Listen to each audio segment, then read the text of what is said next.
দিল্লী বম ব্লাষ্টত 13 জন মানুহ নিহত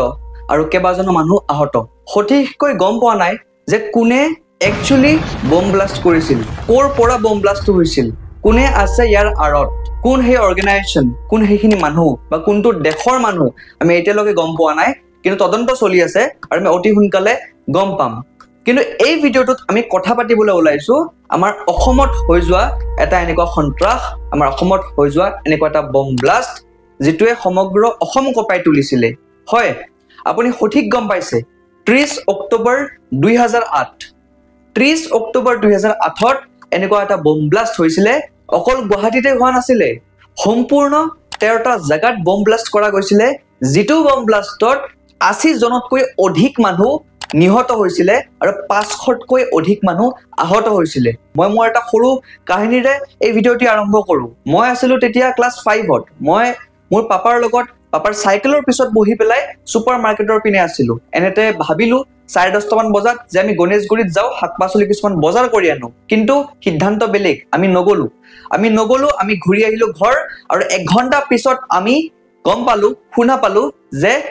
বম ব্লাষ্ট হৈছে গণেশগুৰিৰ ফ্লাইওভাৰত এন্ড হেই নিউজটোৱে সকলোকে কবাই তুলিছিলে 11:23 ত হেই বম ব্লাষ্টটো হৈছিলে তাৰে 3 মিনিট আগত 11:20 ত বম ব্লাষ্ট হৈছিলে মুখ্যমন্ত্ৰীৰ ঘৰৰ 100 মিটাৰ দূৰত্বত আপুনি ভাবি চাওক কেনেকুৱা ধৰণৰ হেই বম ব্লাষ্ট আছিলে তাতে কিমান কেজন মানুহৰ কিমান কেজন ফ্যামিলি কিমান ক্ষতি হৈছিলে হেই ক্ষতি নিবাৰণ কোনে কৰিব হেই ক্ষতি পূৰণ কোনে কৰিব আজি লোকে পূৰণ হোৱা নাই এতিয়া তাৰ আৰত কোন আছিলে ইয়াৰ পিছত সকলো নিউজ চেনেলতে বাজি উঠে যে বম ব্লাষ্ট হৈছে কোনে কৰিছে এই বম ব্লাষ্ট সকলোতকে প্ৰথম চকু যায় ULFA United Liberation Front of Assam তেওঁলোকক সকলোতকে প্ৰথম চকু যায় যে ইয়াস এওঁলোকে হয়তো কৰিব এই নিউজত এটোৱে বাজি উঠে কিন্তু নহয় আলফাই কৰা নাছিলে তেনেতে এটা ফোন কল আহে নিউজ লাইফত ফোন কলটো আহি কয় যে বম ব্লাষ্ট আমি কৰিছো আমি ইয়াৰ সম্পূৰ্ণ দায়িত্ব লও এন্ড আমি কোন হয় আমি হলো ইন্ডিয়ান মুজাহিদিন এটা অৰ্গানাইজেচন যোনে ক্লেম কৰিছিলে যোনে কৈছিলে যে আমি বম ব্লাষ্ট কৰিছো কিন্তু নহয় তেওঁলোকেও বম ব্লাষ্ট কৰা নাছিলে সঠিক তদন্তৰ পিছত যেতিয়া আমি গম পাও যে একচুয়ালি বম ব্লাষ্ট কোনে কৰিছিলে আমাৰ NDFB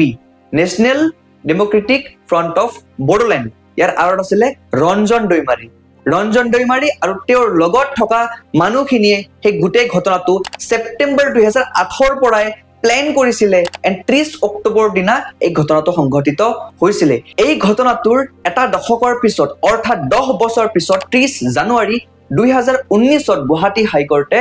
ৰঞ্জন দৈমাৰী সহ 13 জন লোকক কব গলে যাৱজ্জীৱন কাৰাদণ্ড দিয়ে 30 অক্টোবৰ আমি কলা দিৱস হিচাপে গম পাও অসমৰ কাৰণে কলা দিৱস যদিওবা তাৰ পিছত তেনেকুৱা ধৰণৰ ঘটনা সংঘটিত হোৱা নাই আমাৰ অসমত এতিয়ালৈকে যেটো ভাল কথা কিন্তু এনেকুৱা ধৰণৰ ঘটনাই সমগ্ৰ অসম কপাই তুলিছে সমগ্ৰ ভাৰত কপাই তুলিছে সমগ্ৰ বিশ্ব কপাই তুলিছে বম ব্লাষ্ট হৈ থাকে কিন্তু বম ব্লাষ্টত ক্ষতি কাৰ হয় ক্ষতি হয় সাধাৰণ জনতাৰ ক্ষতি হয় সাধাৰণ মানুহৰ মোৰ তিনিটা পোনপটীয়া প্ৰশ্ন আপুনি কমেন্টছত লিখিব যে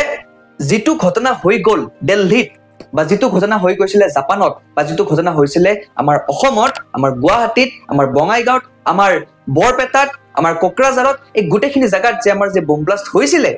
অন্যায় হয় নে ন্যায় হয় আপুনি জনাব দ্বিতীয়তে আপোনালোকে জনাব যে ৰঞ্জন দৈমাৰীয়ে এটো ভাল কাম কৰিছিল নে এটো বেয়া কাম কৰিছিল তৃতীয় প্ৰশ্ন যিখিনি মানুহে টেৰৰিষ্ট হয় তেওঁলোকটো শাস্তি পাব লাগেই কিন্তু যিখিনি মানুহে টেৰৰিষ্টৰ মানসিকতা লৈ জিয়াই আছে তেওঁলোকৰ কাৰণে আমাৰ চৰকাৰে কি কৰিছে তেওঁলোকৰ কাৰণে আমি কি কৰিছো কাৰণ টেৰৰিষ্ট মানসিকতা থকা মানুহে কিন্তু পিছলৈকে গৈ পেলাই টেৰৰিষ্ট হয় সো টেৰৰিষ্ট হোৱাৰ পিছত বম ব্লাষ্ট কৰাৰ পিছত আমি তাত কি কৰিম ইনভেষ্টিগেশন কৰিম